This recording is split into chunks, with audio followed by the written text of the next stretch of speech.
নমস্কার বন্ধুরা, আমি খেয়া বলছি।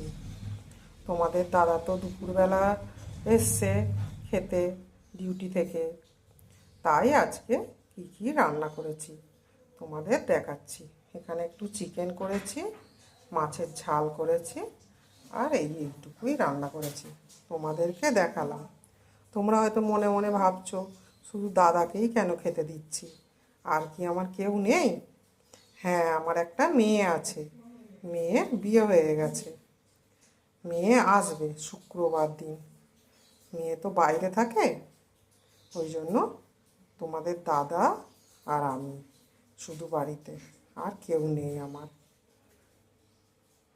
তোমাদের দেখালাম আজকে দুপুরে কী কী রান্না করেছি।